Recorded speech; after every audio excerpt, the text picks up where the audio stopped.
안녕하세요. 저는 40대 초반 주부로 평택에서 아이 둘, 그리고 남편과 평범한 삶을 사는 사람입니다. 요즘 다들 살기 팍팍하시죠? 넉넉하지 않은 삶을 살았지만 그래도 둘이 열심히 벌며 나름 내 집 마련도 하고 아이들 커가는 재미로 살았는데, 남들 보기에는 평범해 보이는 삶이지만 우리 가족에게도 나름의 고난이 있었습니다. 지금이야 시간이 지나 어느 정도 정리가 된 상황이고요. 왜 그런 말 있죠? 내가 정말 힘든 상황일 때 주변에 남는 사람들을 보면 진짜 내 사람인지 알 수 있다고요. 내가 잘 될 때 입 빨린 소리야 누구나 할 수 있는 거니까요. 제가 이 나이까지 살면서 아주 떵떵거리고 잘 살아본 적은 없었습니다만, 그래도 남에게 피해 안 주고 가족 중에 어려운 사람이 있으면 도와줄 수 있을 만큼은 여유 가지고 살았습니다. 제 형편껏 베풀면서 살았다고 감히 자신 있게 말씀드릴 수 있어요. 그리고 가족들에게는 맹세코 대가를 바라고 뭔가를 해준 적은 없습니다. 맏며느리이기도 하고 친정에서는 장녀라 그런 삶이 익숙했던 것 같기도 해요. 저도 친정에 여동생, 남동생 둘이 있는데 남편에게는 시동생 하나가 있습니다. 둘 다 장남, 장녀예요. 그러다 보니 늘 가족을 이끌고 살펴야 한다는 책임감이 은연중에 있었죠. 그런데요, 저는 지금 그런 마음을 내려놓았습니다.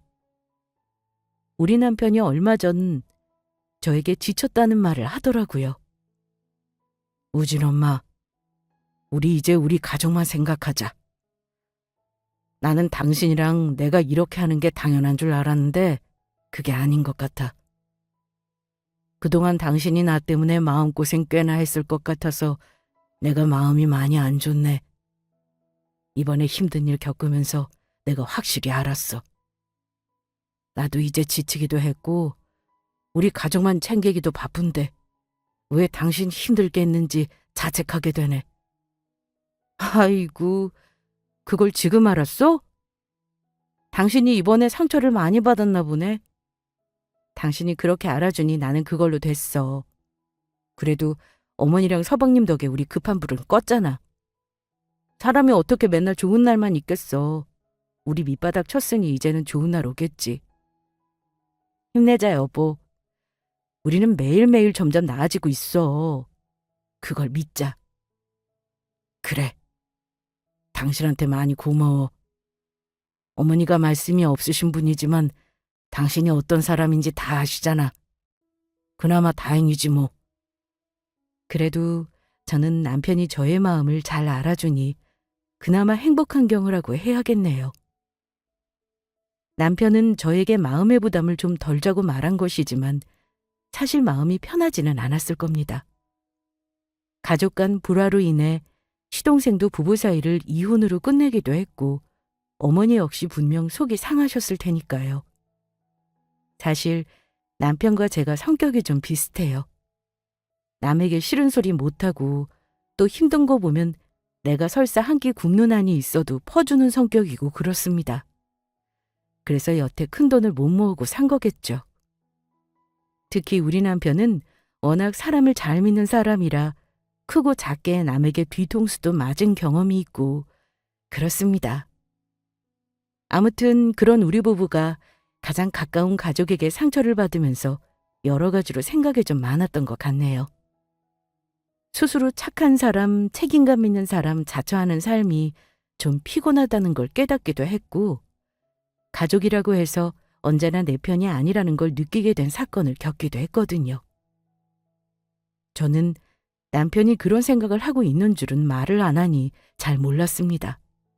그래서 많은 대화를 한 끝에 우리도 너무 잘하려 하지 말고 조금 편하게 살자고 결론 내렸어요. 시어머니가 옛날 분에다 고지식한 면이 있으시지만 또 큰아들을 엄청 대우하시는 분이라 말씀은 무뚝뚝하게 하실지언정 저나 남편에게 무리한 요구를 하시거나 힘들게 하시는 일은 전혀 없으셨던 분입니다. 코로나가 한창이던 시절에 저는 우리 동서네와 큰 갈등을 겪었습니다. 우리 가족이 힘들 때 도와달라는 말도 하지 않았는데 거지 취급을 하던 황당한 일이었죠. 그 일로 한바탕 집안이 들썩거렸는데 도대체 어디서부터 잘못됐었던 건지 저도 잘 모르겠네요. 가족 간의 일이라 조금 창피한 마음도 듭니다만 사람 사는 일이라 생각하시고 가벼운 마음으로 들어주시면 좋겠네요. 솔직히 말씀드리자면 저는 시어머니와도 대화를 아주 많이 하고 지내는 사이는 아닙니다. 시집 온 지 10년이 넘었지만 초반에는 어머니가 대하기 어렵기도 하고 무섭고 그랬죠. 어머니는 충북 시골 마을 평범한 촌부세요. 시아버지와 평생 농사 짓고 소 키우고 사셨고 지금도 일을 손에서 놓지 못하는 부지런한 양반입니다. 시집 오고 나서 몇 년 만에 시아버지가 돌아가셨는데 남편이 어머니 병원 문제도 있고 해서 어머니 시골집을 정리하고 우리 집 가까운 곳으로 집을 얻어 같이 살자고 했던 적이 있었는데요. 시어머니가 완강하게 거절하셨습니다. 며느리 입장에서 살림을 합치는 것도 아니고 어머니 혼자 계시는 게 불안하게 돼서 남편과 어머니 근처에 사는 건 이견이 없었는데 어머니가 그리 나오실 줄은 예상하지 못했어요. 당연히 자식들 근처에서 살기 바라실 줄 알았거든요. 내가 평생 여기서 살았는데 니들 가까이서 산다고 좋을 것 같지 않아. 엄마는 아직 일도 더 할 수 있고 벌려놓은 일도 많아. 트럭도 몰고 다니는데 뭐가 걱정이니? 정내가 원할 때가 아니면 같이 살 생각도 없고 가까이서 너희들 치닥거리할 자신 없구나. 나 충분히 거뜬하게 지낼 수 있으니까 그냥 때 되면 너희들 잘 사는 거 얼굴 보여주고 우리 손주들 보여주면 되는 거다.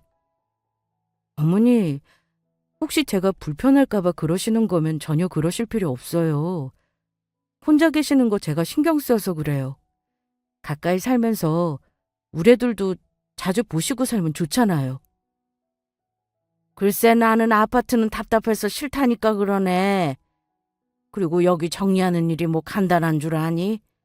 집이며 밭이며 축사는 또 어쩌고. 글쎄 나는 싫다.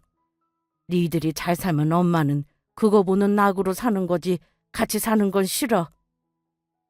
남편과 제 설득이 통하지 않아서 어머니는 아버지 돌아가시고 난 후 줄곧 혼자 살고 계십니다. 평택에서 진천까지 먼 거리는 아니라 우리 가족이 아이들 데리고 시댁에 자주 가기도 하고 남편은 제가 못 갈 때도 농번기에는 어머니 일손을 돕기 위해 매주 내려가곤 했었죠. 우리 어머니가 자식이 남편만 있는 건 아니고요. 시동생이 하나 더 있습니다. 근데 시동생은 서울에 살다 보니 자주 얼굴을 보고 살지는 못했어요. 시동생은 공부를 잘해서 고등학교 졸업하고 나서부터 서울에서 쭉 학교 다니고 취업도 하고 지금은 우리 남편보다 훨씬 돈도 잘 법니다. 하지만 처음 학교 졸업하고 취업 준비할 때는 제가 봐도 눈물겨웠습니다. 혼자 고시원에서 고생하는 모습이 너무 안쓰러워서 취업 성공했을 때 저랑 남편이 서울에 원룸을 얻어줬어요. 그때만 해도 도련님이 돈이 없었어요. 그때가 아버지 돌아가신 지 얼마 안 되었을 때라 어머니도 좀 힘드실 때였는데 남편이 동생을 도와주고 싶어 하더라고요. 남편 입장에서는 저에게 말하기가 참 어려운 일이니 제가 나서서 도와주자고 했죠. 고맙다는 말 들으려고 한 게 아니라 저는 진심으로 우리 시동생이 서울에서 자리 잘 잡기를 바랐습니다. 형으로서 동생 그 정도는 도와줄 수 있다고 생각했고요. 시동생은 무뚝뚝한 성격이지만 저한테 몇 번이고 고맙다고 하더라고요. 사실 시동생은 저한테 잘하는 걸로 다 갚았다고 생각합니다. 우리 애들을 삼촌이 얼마나 예뻐했는지 몰라요. 우리 애들 둘 다 시동생을 삼촌이라고 얼마나 따르며 좋아했는지 모릅니다. 저한테도 형수님 형수님 하면서 참 잘했어요. 그때 우리 애들이 1,000살 한참 손도 많이 가고 제가 힘들 때였는데 만날 때 우리 애들 데리고 놀이공원도 데리고 가주는 그런 착한 시동생이었습니다. 형제간 우애도 좋았어요. 물론 남자 형제라 서로 살가운 대화를 나누거나 그러지는 않아도 딱 보면 알죠. 서로 얼마나 챙기고 생각을 많이 하는 형제인지요. 어머니도 아들들이 얼마나 자랑이셨겠습니까? 시동생이 혼자 서울살이 하는 것이 늘 마음이 쓰였던 저는 어머니 대신 남편이랑 시동생네 종종 가서 반찬이나 먹을 것도 챙겨주고 잘 지내는지 밥 먹으면서 얘기도 많이 나누곤 했었어요.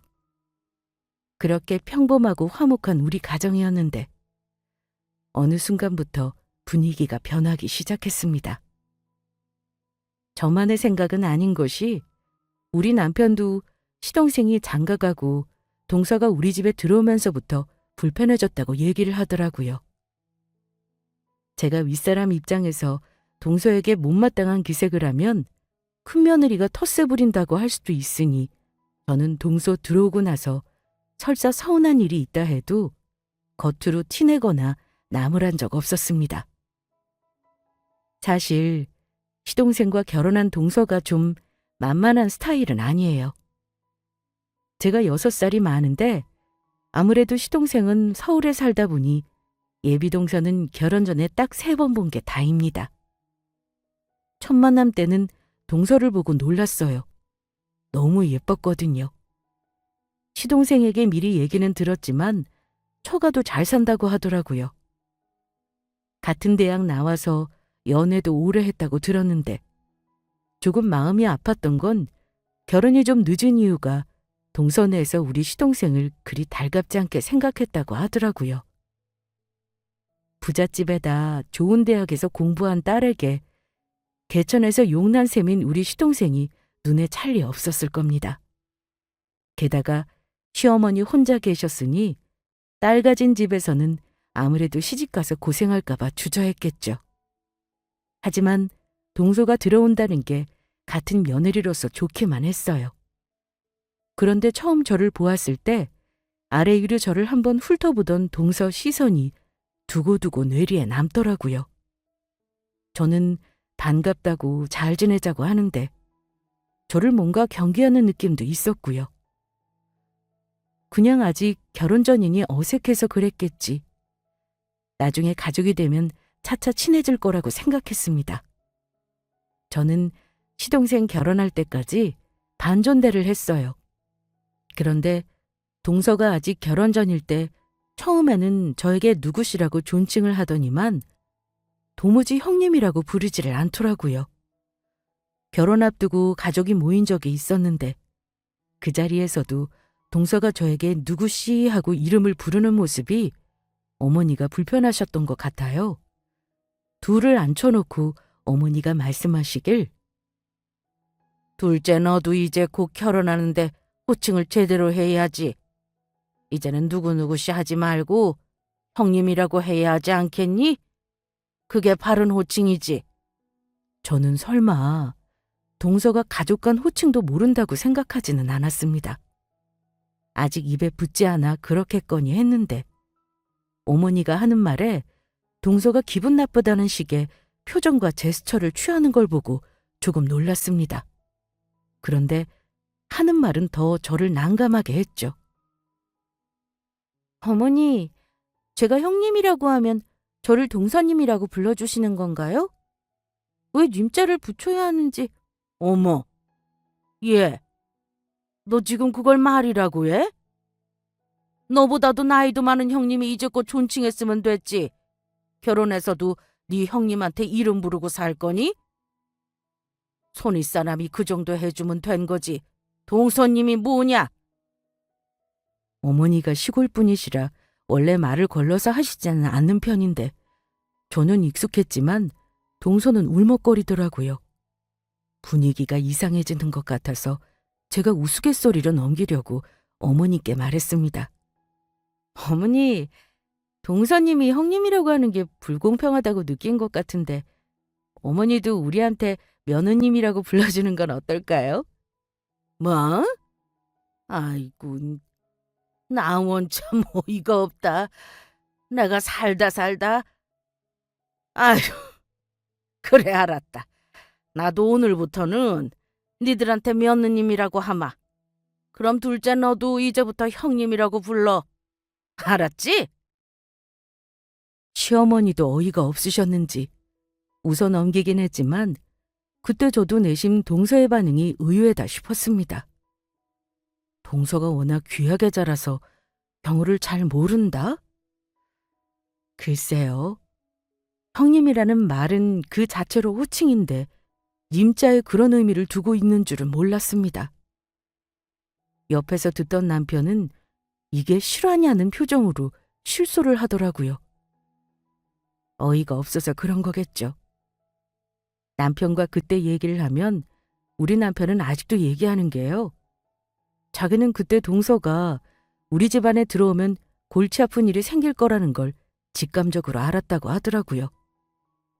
저는 동서가 저에게 동서님이란 호칭이 정말 듣고 싶었다기보다는 결혼을 함으로써 집안의 가장 아랫사람으로 들어가야 하는 상황에 거부감이 들었던 거 아닐까 싶어서가 아니었나 하고 이해하려고 했습니다. 심지어 결혼 앞두고 한창 심란할 시기에 시어머니가 앉혀놓고 하는 소리가 불편했을 수도 있고요. 솔직히 말하면요. 제 눈에는 부잣집인 동서보다 우리 도련님이 훨씬 아까웠습니다. 결혼할 때 우리처럼 마냥 순탄하지는 않은 듯 보였어요. 도련님이 모은 돈으로는 전세밖에 구하지 못했는데 그 문제로 둘이 싸우는 것 같았는데 어머니가 걱정이 많아 보이셨습니다. 어머니가 아버지 돌아가시면서 받은 조금의 땅이 있었는데 결국 그 땅까지 팔아가면서 2억을 보태주고 아들을 장가 보내셨어요. 저희도 도련님 결혼하는데 큰 돈은 아니지만 보태주고 싶은 마음에 제가 적금 탄 돈 1,000만 원을 보태줬습니다. 시어머니랑 도련님은 제가 그런 돈을 선뜻 내놓자 아마 큰 돈이라고 생각을 하셨는지 놀라시더라고요. 도련님은 안 받으려고 했고요. 근데 제가 꼭 해주고 싶었습니다.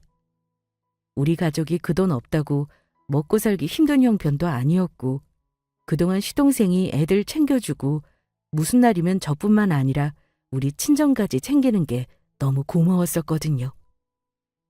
그런데 결혼을 하고 보니까 동서가 나이가 어리고 잘 몰라서 그런다는 이유로는 이해할 수 없는 행동을 해서 저를 속상하게 하는 일이 있더라고요.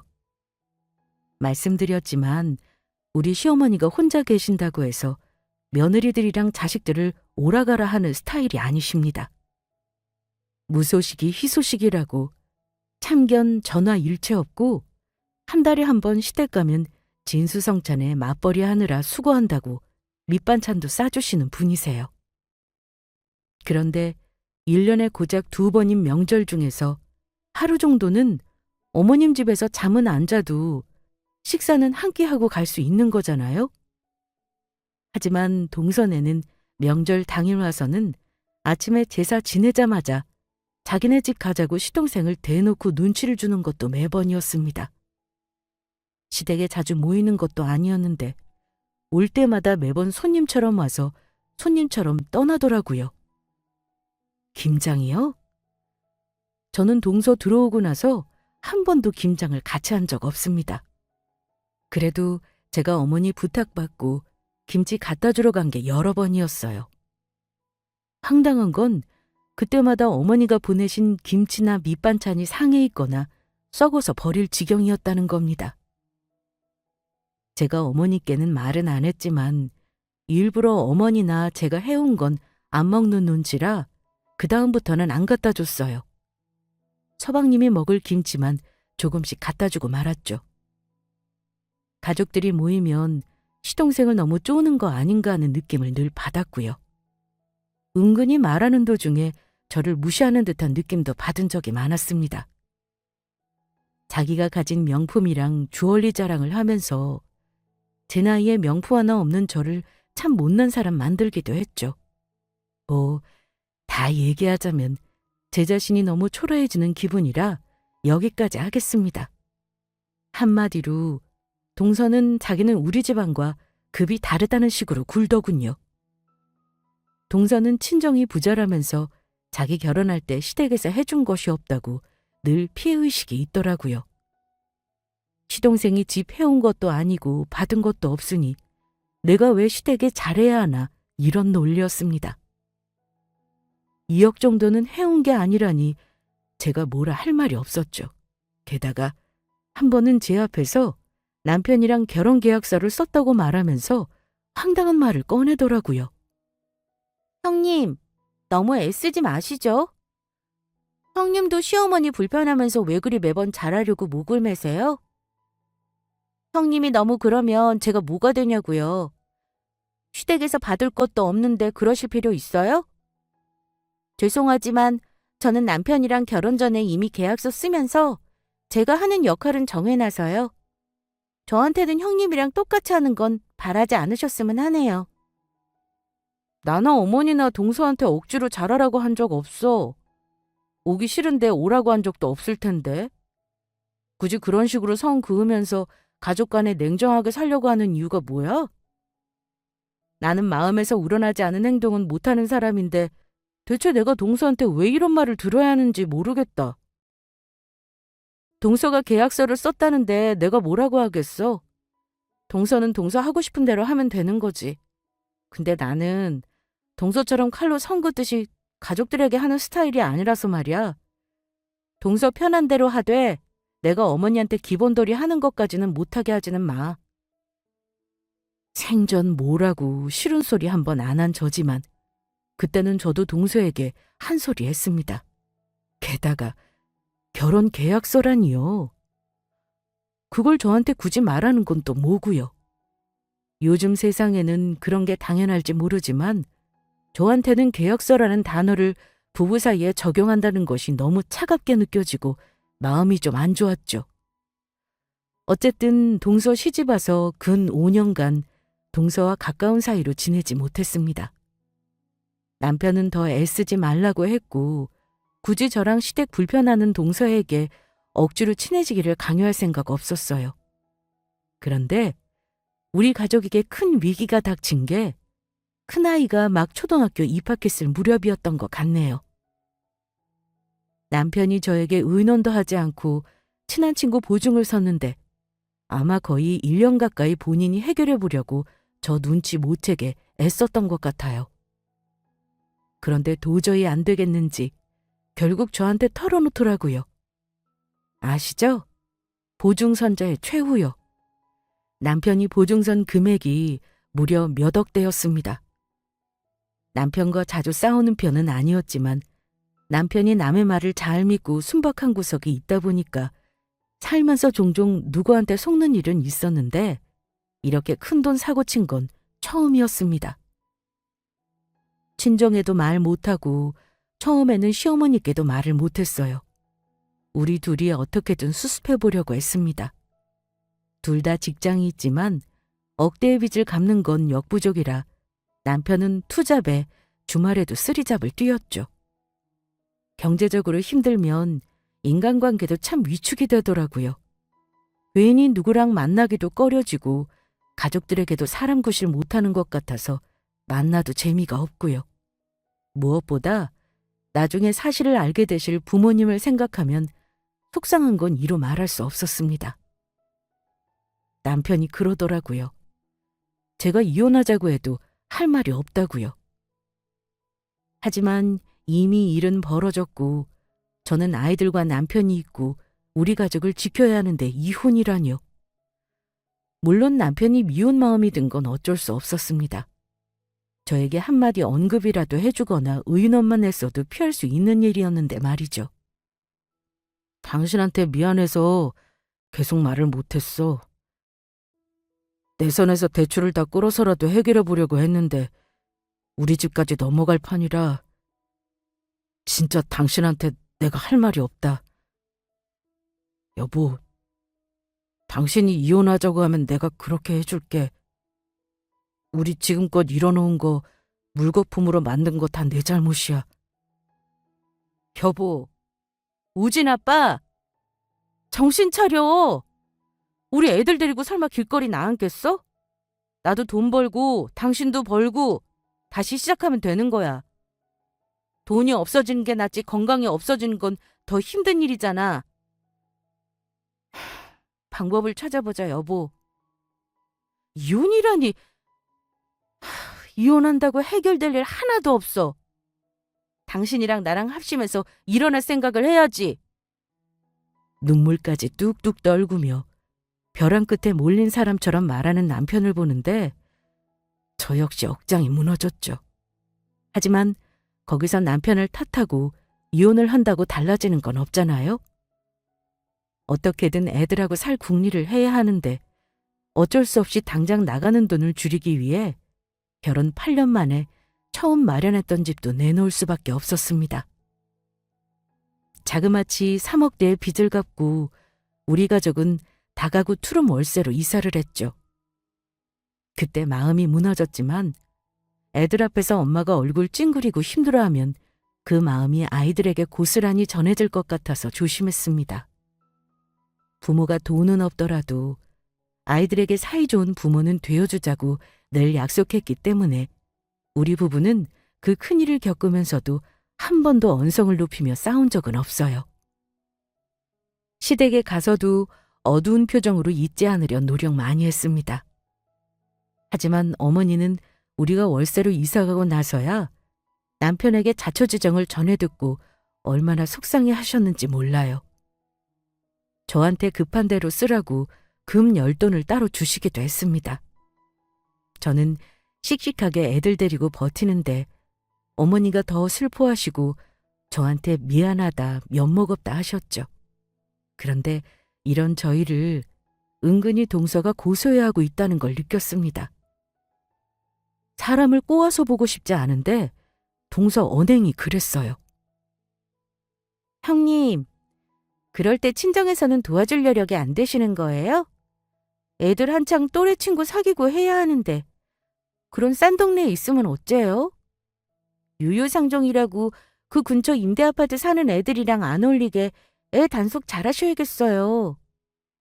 그나저나 어째요? 형님, 요즘 집값 점점 오르고 대출 규제도 심해서 집 사기 어려운 시대인데. 이 말하는 것만 봐도 평소 동서가 무슨 생각을 하고 사는지 딱 알 수 있었죠.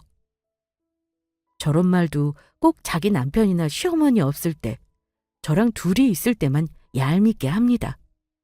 일부러 제 속을 긁으려는 거죠. 제가 그 말에 발끈하면 똑같은 사람 되는 거잖아요. 제가 별다른 대꾸 안 하면 약이 오르는지 별소리를 다 했죠. 글쎄, 나는 동서가 그런 생각하는 줄 몰랐네. 아무리 집값 싼 동네라도 다 사람 사는 동네야.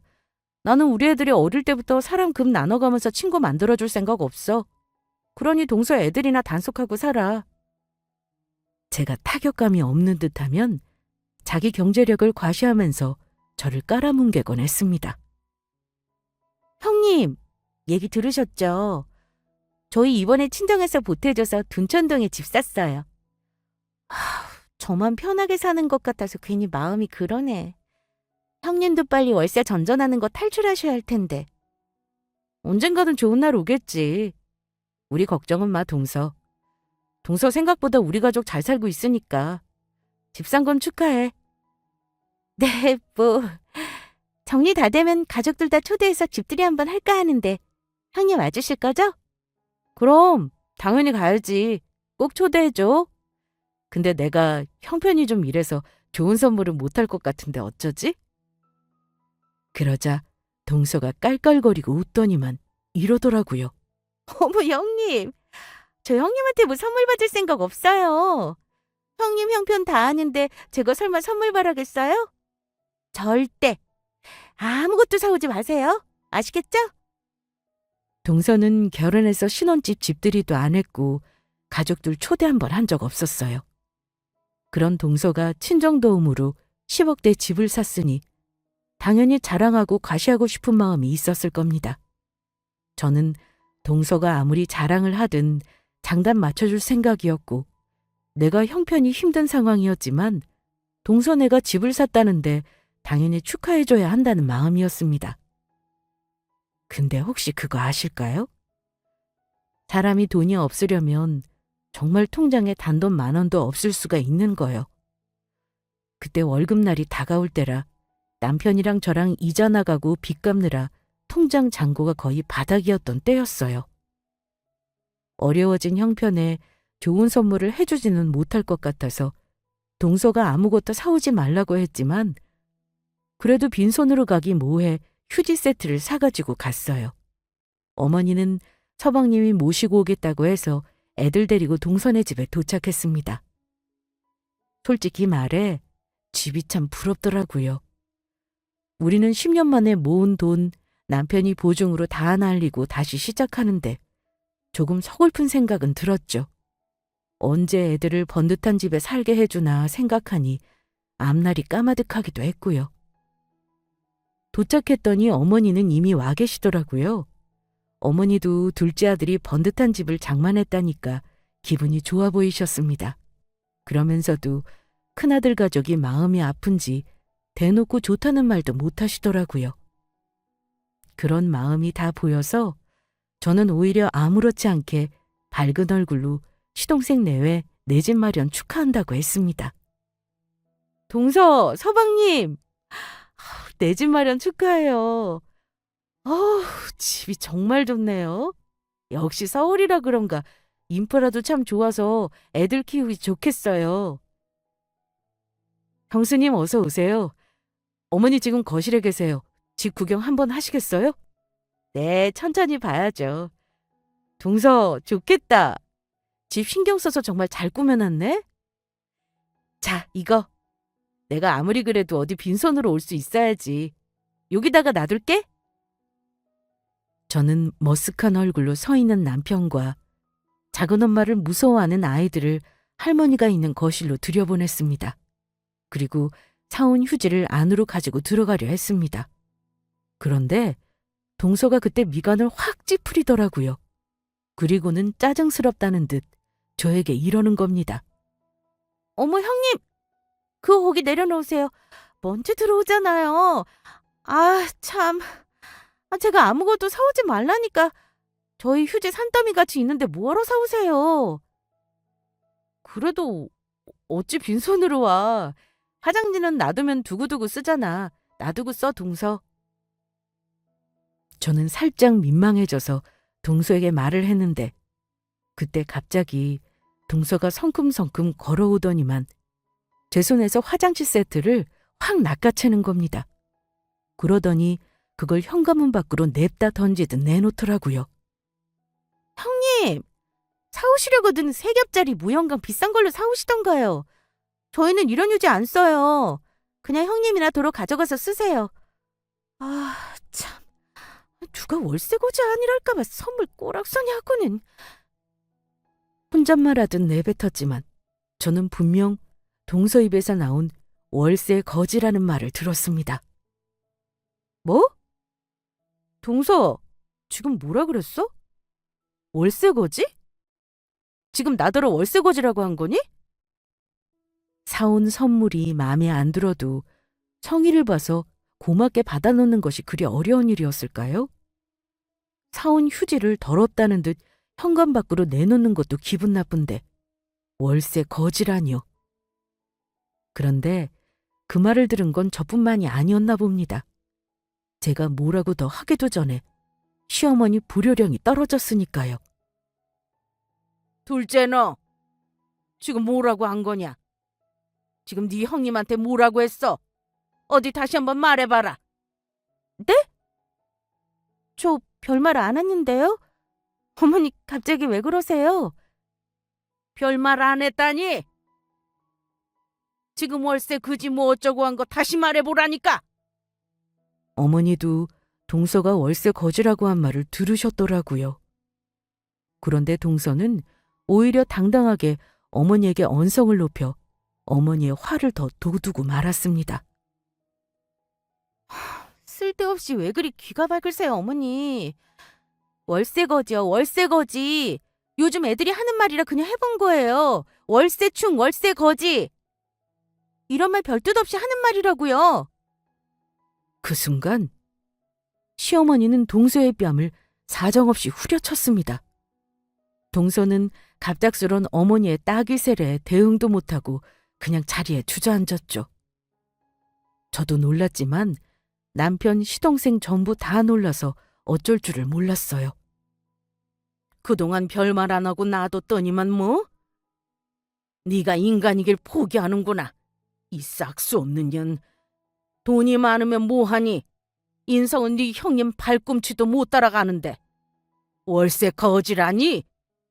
너 오늘 왜 우리 부른 거니? 네 형님 염장지려고 그딴 소리 과시하려고 부른 거니? 사온 선물이 휴지든 귀적이든 감사히 받지는 못할 망정 내다 버려? 아이고, 못된 것 같으니. 너 이런 애였어? 내가 우리 아들 장가를 아주 단단히 잘못 보냈구나. 저는 너무 놀라서 어머니 발을 붙잡고 말리려 했습니다. 저도 속상했지만 한편으로는 어머니가 나서주시니 너무 감사했어요. 어머니는 동서의 말과 행동이 상당히 놀라신 듯 했습니다. 놀란 건 시어머니뿐만 아니라 시동생도 마찬가지였습니다. 노여워하는 얼굴로 자기 와이프를 무섭게 나무라더군요. 당신 지금 뭐하는 행동이야? 월세 거지라니? 당신 정말 우리 형수님한테 월세 거지라고 했어? 어머니 말이 사실이냐고? 나 지금 당신 어머니한테 딱이 맞았어. 근데 당신은 형수 편 들고 어머니 편을 드냐? 당신이야말로 정신 차려. 내 덕에 편하게 사는 주제에 뭐? 지금 뺨 맞은 마누라 안 보이니? 당신 우리 형수가 어떤 사람인지 몰라? 나 총각 때부터 도와주고 우리 가족들 위해서 희생하고 베풀기만 한 분이야. 지금은 우리 형 때문에 고생만 하시는데 모처럼 초대해서 즐거운 시간 보내려고 했더니만 이걸 초를 치냐? 월세 거지? 나 진짜 미치겠네. 당신이 그런 말 했다는 게 정말 가족들 앞에서 미안하고 쪽팔려. 갑자기 부부싸움으로 번지더라고요. 어찌 말려야 하나 고민하는데 동서도 성격이 참 보통이 아니더군요. 바락바락 악을 쓰며 이혼하겠다고 하니 서방님도 지금 당장 도장 찍자며 맞서는데 아이고, 남의 부부싸움 참 볼 것이 못되더이다. 싸움을 중단시킨 건 어머니셨습니다. 다들 조용히 해! 나이 든 엄마 앞에서 이게 무슨 짓들이야?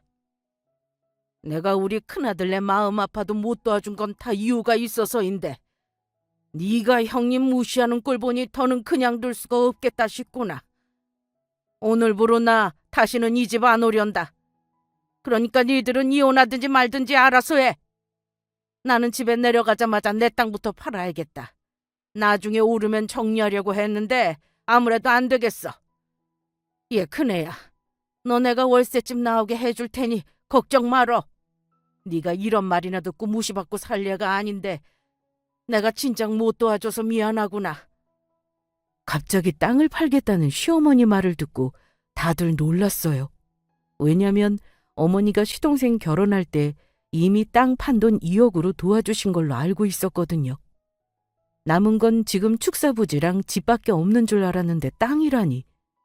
어리둥절했죠. 어머니 땅이라뇨?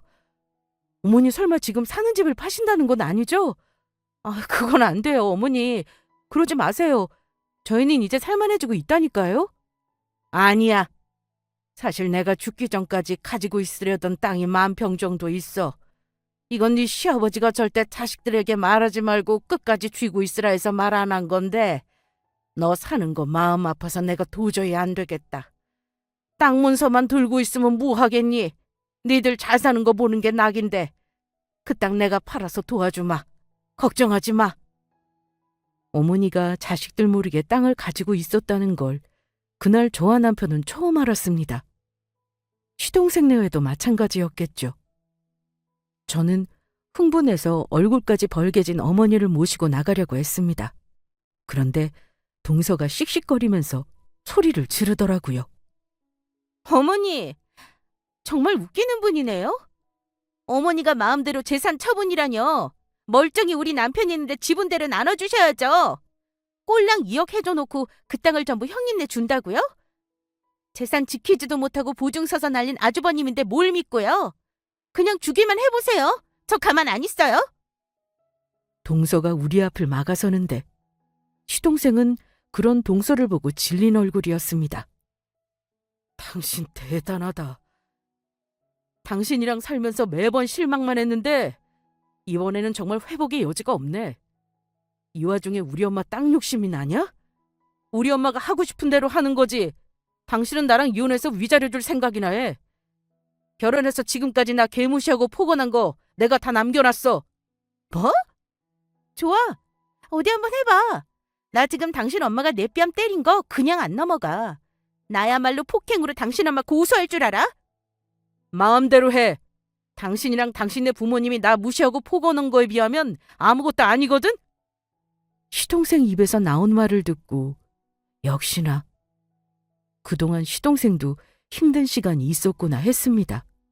그 와중에 어머니 땅 욕심내는 동서 보고 정말 기가 차더군요. 그래서 저도 그냥 나가려다 한마디 했습니다. 이미 남편은 기분이 상할 대로 상해 애들을 챙겨 문 앞에 나가 있더군요. 동서, 이제 그만해. 말할수록 동서가 어떤 사람인지 더 알게 되는 것 같아서 정말 실망이다. 어머니 앞에서 이게 무슨 짓이니? 어머니가 오죽하면 이러시겠어. 우리 오늘 이후로 얼굴 보지 말자. 그동안 동서한테 나도 참은 거 많아. 근데 오늘은 도저히 그냥 넘어갈 일이 아니네. 월세 거지라니. 동서, 애 낳은 엄마가 그런 말씀은 되니? 그런 마음으로 애 키우면 되겠어? 제발 마음 좀 곱겠어. 내가 동서한테 뭘 잘못했다고 매번 나를 그리 껄끄럽게 돼? 동서는 나보다 못난 구석 하나도 없는 사람이잖아. 동서 제발 자기 자신이 어떤 사람인지 곰곰이 생각 좀 해봐. 우린 이만 갈 테니까 부부 사이 일은 알아서 해결해. 내가 사온 휴지는 거지 같다고 했으니 도로 가져갈게. 동서는 분하다는 얼굴만 지을 뿐 미안한 기색 하나 자기가 잘못했다는 표정은 없더라고요. 그 표정 보면서 내가 아무리 동서에게 한 소리 해봤자 아마 알아듣지 못하겠구나 싶었습니다. 어머니는 기력을 소진하셨는지 남편 부축을 받고 차에 탔고 우리 집에서 하룻밤 주무시고 모셔다 드렸어요. 그날 저녁에 남편은 취하도록 집에서 소주를 마셨는데 어머니는 저에게 가지고 있는 재산을 소상히 알려주시더군요. 그리고 기어이 땅을 먼저 우리 앞으로 넘겨주시겠다 했습니다. 땅이라는 것이 금방 팔리기도 어려운 일인데다 후재가 있을 때 팔아야 좋은 거잖아요. 저는 아무리 지금 월세를 전전하며 산다고 해도 어머니가 땅을 급하게 파는 건 원치 않았어요. 그러자 어머니는 당장 팔지 않고 우리 부부에게 증여를 해주시겠다고 하시더군요. 어머니가 우리 사는 모습 보며 늘 마음 아파하셨다는 그 마음만으로도 감사한데 땅까지 전부 주시겠다는 진심이 느껴져서 저는 힘든 현실도 잘 이겨낼 수 있을 것만 같았습니다. 결국 어머니는 몇 달 상간에 그 땅 명의를 저와 남편에게 각각 절반씩 지분을 주셨어요. 저는 시동생에게도 지분을 챙겨주려 했는데 시동생은 어머니 재산에 욕심이 없다고 했습니다. 지금도 벌만큼 번다면서 저한테 너무 고맙고 미안하다고 편하게 사셨으면 좋겠다고 하더라고요. 그리고 자그마치 5천만 원이나 되는 돈을 주더니 이런 말을 했습니다.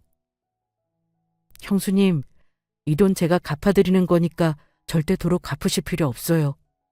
저 총각 때부터 형수가 저 도와주신 거 언젠가는 돌려드리려고 했는데 그게 지금인가 봐요. 서방님, 이렇게 큰 돈을 어떻게 받아요? 너무 많아요, 서방님. 서방님도 요즘 심란할 텐데. 제가 마음만 받을게요. 이러지 마세요. 예전에 제가 도와준 돈 갚는 거라고 요긴하게 쓰라며 계속 고집을 부리더군요.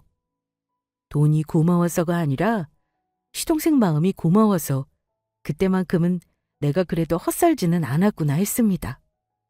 시동생에게 너무 고맙더라고요. 어머니도 받으라며 부추기시니 어쩔 수 없이 돈을 받아 들긴 했습니다. 시동생은 그때 결국은 이혼 절차를 밟고 있는 중이라 제가 마음이 참 안 좋더라고요. 하지만 시어머니도 남편도 이혼을 말리지는 않았습니다. 지금이요? 이후 2년이 지났고 우리 가족은 겨우 월세 탈출 후 전세를 옮겼습니다.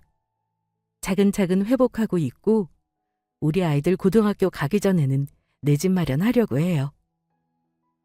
어머니 땅은 고이고이 놔뒀다가 먼 훗날 기회가 오면 팔던가 아니면 아이들에게 물려주든지 해야죠.